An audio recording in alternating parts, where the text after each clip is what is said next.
बालिका उच्च माध्यमिक आदर्श विद्या मंदिर आदर्श नगर बालिका की ऑनलाइन कक्षाओं में आप सभी विद्यार्थियों का हार्दिक स्वागत। मैं गोविंद शर्मा आज लेकर के आया हूँ कक्षा 12 की हिंदी अनिवार्य विषय में सूरदास की कवि परिचय, सूरदास की इन पदों की सचिन व्याख्या। देखिएगा, आज जो पढ़ने जा रहे हैं उस उद्धव और गोपियों के मध्य के संवाद का वर्णन जो है सूरदास ने अपने भ्रमर गीत के माध्यम से किया है।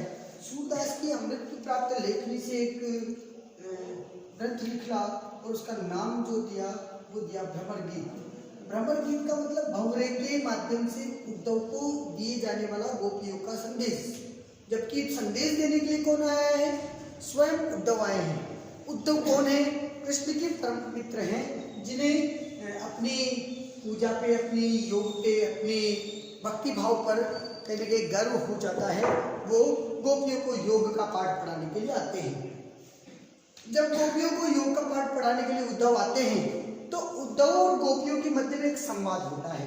वही संवाद भ्रमर गीत के माध्यम से आया कि गोपियों को योग और ज्ञान सिखाने आए हुए उद्धव पर मथुरा की जो गोपियां कहें तो जो गोकुल की गोपियां हैं, ये मथुरा वासियों पर व्यंग्य कर रही है। वो कहती है कि उद्धव के काले रंग पर उन्होंने कटाक्ष किया। क्या किया? कि गोपियां उद्धव के काले रंग पर कटाक्ष करते हुए मथुरा के जो निवासी हैं उनको चंचल और कहीं न कहीं विलासी स्वभाव का बताते हैं। और ये कहा, क्या कहा कि जब उद्धव ने गोपियों को योग का पाठ पढ़ाया तो प्रत्युत्तर में गोपियां कहती है, विलग जनी मानहु उद्धो प्यारे। विलग जनी, देखो बुरा नहीं माने तो एक बात कहें, और ये हमारे देश की एक सबसे बड़ी विशेषता है। ऐसी बात हम कहने जाते हैं ना कि वो बुरा लगने वाली हो तो हम क्या कहते हैं? आप अन्यथा नहीं लो तो एक बात कहूँ, आपको बुरा न लगे तो एक बात कहूँ, और वही बात कहिए विलग। विलग कहते हैं अन्यथा या बुरा। बुरा जनी यानी मत, बुरा मत मानो यानी मानना।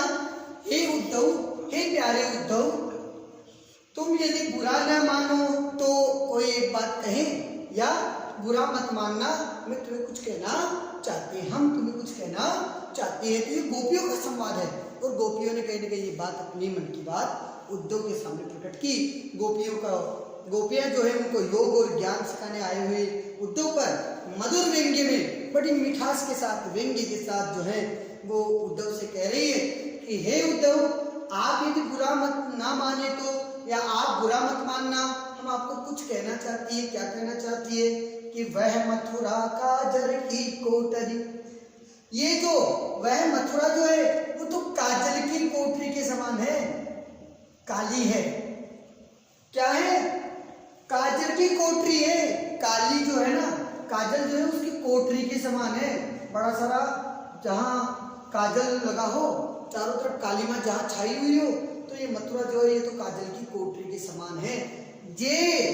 जो भी, जे का मतलब जो भी, आवई आते हैं, ते वे कारे। देखिएगा कि ब्रिज भाषा का प्रभाव यहाँ देखने को मिलता है। और ब्रिज में क्या होता है?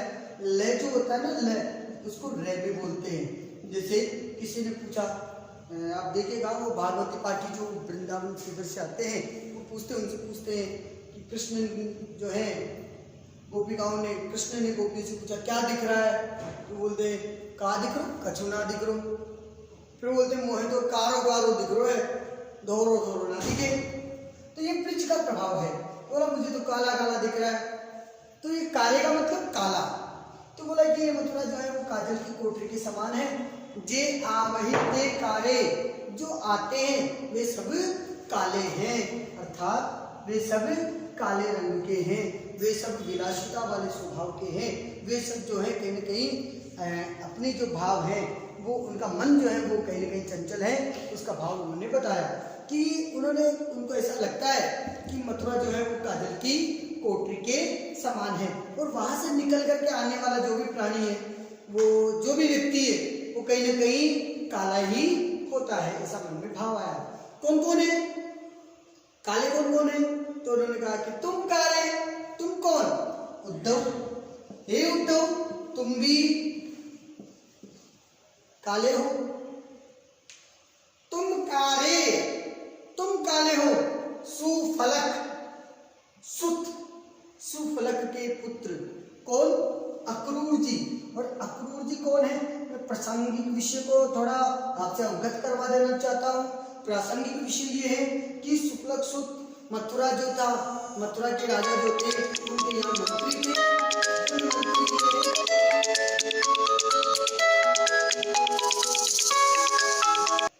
तो उन्होंने कहा कि सुफलक सुत को मैं एक प्रासंगिक विषय बता देना चाहता हूँ कि जो मथुरा जो थे, मथुरा के राजा जो थे, उन्होंने राजा के एक मंत्री थे अक्रूर जी।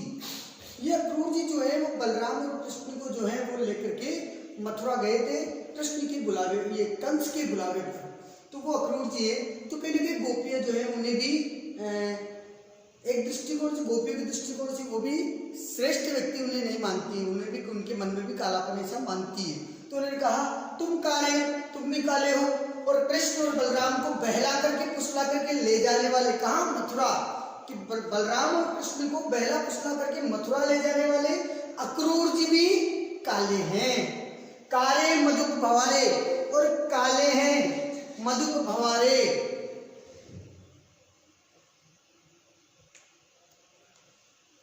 काले मधुक, काले हैं मधुप, मधु के लोभी, मधुप कहते भंवरों को, भंवारे भंवरे। और मधुप जो है वो होता है मधु का लोभी, शहद का जो लोभी है भंवरा, कि ये अपने ऊपर जो मंडरा रहे हैं ना शहद के लोभी भंवरे, ये भी काले हैं। तिनके संगति छवि उपजत, उनके साथ अधिक छवि अच्छा उपजत उत्पन्न होती है। किसकी? कमल नयन मणिहारे। देखिएगा शाब्दिक अर्थ मणिहारे, मणि की तरह दमकने वाले, मणि की तरह चमकने वाले। कमल नयन, कमल रूपी नेत्रों वाले, कमल रूपी नेत्रों वाले। तो क्या कहा कि मणि रत्न जैसी कांति वाले, कमल के समान नेत्र धारण करने वाले। कौन? कृष्ण। कौन है? यहां देखिएगा ये किसके लिए आया? कृष्ण के लिए आया। विशेषणात्मक शब्दों का प्रयोग किया है और कहा कि मणि की तरह चमकने वाले और कमल नेत्र, कमल के समान नेत्र वाले। तो अर्थ करते हैं कि रत्न जैसी कांति वाले, कमल के समान नेत्र वाले या कमल के समान नेत्र धारण करने वाले श्री कृष्ण जो है, तिनके संग, तिनका मतलब मथुरा के लोग, क्योंकि मथुरा का वर्णन है ना काजर की कोठरी, मथुरा के लोग। तो मथुरा के काले लोगों में ही अधिक छवि उपजत, अत्यधिक शोभा पाते हैं। अर्थात वो भगवान श्री कृष्ण जो है ना इन मथुरा के लोगों में ही रहने लायक हैं।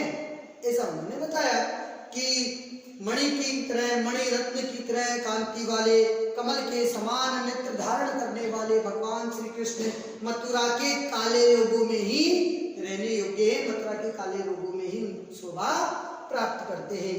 और क्या कहा कि उन्हीं के प्रभाव से क्या हुआ? मानहु, उत्प्रेक्षा अलंकार का प्रभाव है। मानो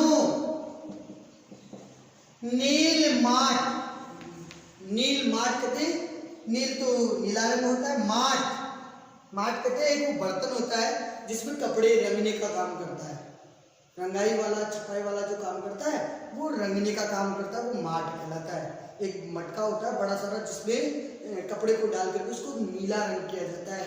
तो इसे कहा कि मानव नील माटते काढ़े ले जमुना जाए पकारे।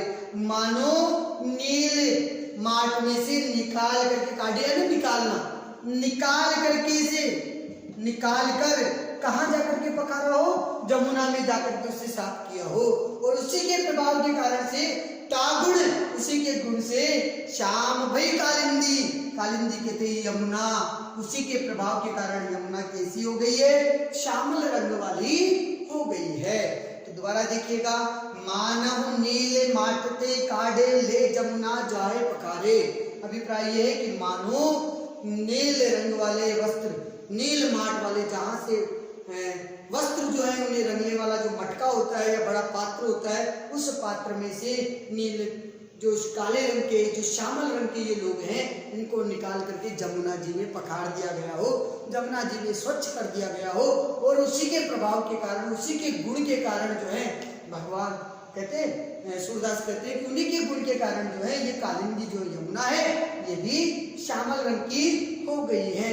सही ने सूर्य श्याम गुण न्यारे, ये जो भगवान श्याम हैं इनके तो गुण सबसे अलग है, इनके गुण बिल्कुल अलग है, विपरीत गुण है, ये अलग गुण के हैं, ये सबसे अलग है, न्यारे हैं।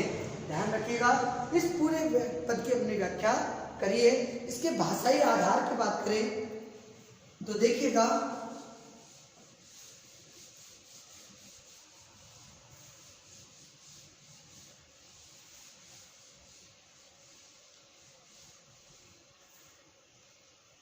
भाषाई आधार की बात करें तो काजर की कोठरी, ये जो शब्द आया ना काजर कोठरी, काजर की कोठरी की बात करें तो यहाँ काजर की कोठरी में श्लेष अलंकार का वर्णन किया है। कार्य शब्द का शाब्दिक अर्थ श्लेष में लिया है, और कमल नयन का मतलब है उपमा अलंकार। यहाँ कमल नयन में उपमा अलंकार का प्रयोग किया है। ब्रज भाषा साहित्यिक और ब्रज भाषा है, तत्सम और तद्भव शब्दों का प्रयोग इसमें किया गया है। लेकिन ये ध्यान रखिएगा, व्यंग्यात्मक भाषा से लिए, व्यंग्यात्मक भाषा का प्रभाव भी देखने को मिलता है। उद्धव जो है उन्होंने भगवान श्री की उनकी श्याम वाण को लेकर के उन्होंने सारी बातें बताई है। काजर की कोठरी का प्रयोग लोकोक्ति के रूप में यहाँ किया गया है, लोकोक्ति का सटीक प्रयोग यहाँ किया है। बाकी का हम कल पढ़ेंगे। धन्यवाद।